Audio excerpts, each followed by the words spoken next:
AITA for kicking my brother and his wife out of my house after they tried to redecorate my dead daughter's room without asking. I can't even believe I'm typing this right now because I'm still so angry that my hands are shaking. But here we go. For context, I, 38F, lost my daughter Lily in a car accident 2 years ago. She was only 14. It's still raw, and I can't imagine it ever not being. Anyone who's lost a child will tell you, it's not something you move on from. You just learn how to exist around the grief. Lily was my world. She was bright, creative, full of life. Everything you'd want in a child. Her room is the one place that still feels like she's there. I haven't touched it since the day she passed. It's exactly as she left it.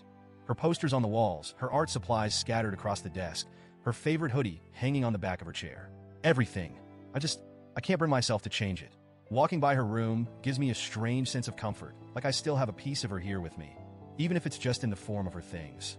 Fast forward to a few months ago, my younger brother, Jake, 34M, and his new wife, Sarah, 29F, came to me with a problem. They had just had a huge, lavish wedding, which honestly I wasn't a fan of because they were already deep in debt, but that's their business, I guess. And surprise, surprise, they were struggling financially.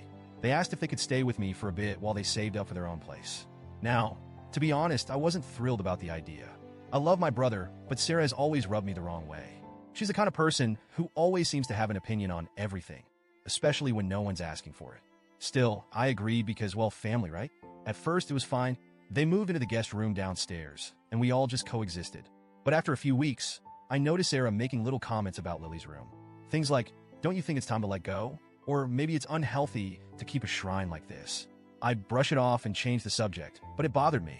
Who was she to tell me how to grieve my child? I've seen therapists. I know where I stand with my grief, and it's not her place to weigh in. My brother mostly kept quiet, but I could see her words starting to sink in with him. One day, she actually suggested I turn Lily's room into a guest room or an office to make the space more useful. I didn't respond. I didn't trust myself to. If looks could kill, though, I'm pretty sure Sarah wouldn't have survived that conversation. Still, I never thought they'd actually do anything about it. Then, last week happened. I had a long day at work, exhausting, stressful, the whole 9 yards. I came home just looking forward to decompressing and maybe watching some TV before bed. But when I walked upstairs, I noticed something was off. The door to Lily's room was open. I always keep it closed. My heart immediately dropped, and I rushed over. What I saw made me freeze in the doorway. Her posters, the ones she had hung up herself, were gone. Her bed was stripped. All her things, her books, her drawings, her clothes, they were packed away in boxes. The walls, which she had painstakingly decorated with her own little doodles and pictures, were half painted over in this awful, bland beige. And worst of all, there was new furniture sitting in the middle of the room, generic, boring furniture that looked like it came straight out of some sterile hotel. I was shaking. I could barely breathe. It felt like someone had gutted me right there on the spot. I don't even remember how I got downstairs, but suddenly I was in the living room, screaming for Jake and Sarah. They came rushing in, looking all surprised and concerned like they didn't know why I was so upset. What did you do? I screamed at them, and my voice cracked. What the hell did you do?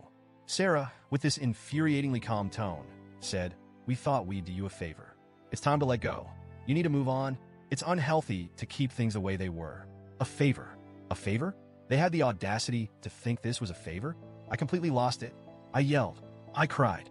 I told them to pack their things and get out of my house immediately. Jake tried to calm me down, saying they were just trying to help and that I needed to let go of the past to heal. But all I could see was betrayal. They had crossed the one line I never thought anyone could. They destroyed the last piece of Lily that I had left. When I told them to leave, Jake had the nerve to look hurt. He said they had nowhere else to go, that they were in a tough spot, and didn't mean any harm. But I didn't care. I didn't want them in my house for another second. They packed up and left that night, but the fallout didn't stop there. Now my whole family is divided. My parents are furious with me, saying I overreacted and that Jake and Sarah were just trying to help me in their own way. They keep telling me that people grieve differently and that I'm being too harsh. They've even suggested that I apologize and let them move back in. I can't even wrap my head around that. They destroyed my daughter's room, my safe space, and I'm supposed to apologize? Jake has been texting me constantly, asking me to reconsider, saying they have nowhere else to go and that it's just a room. But it's not just a room. It's all I have left of Lily.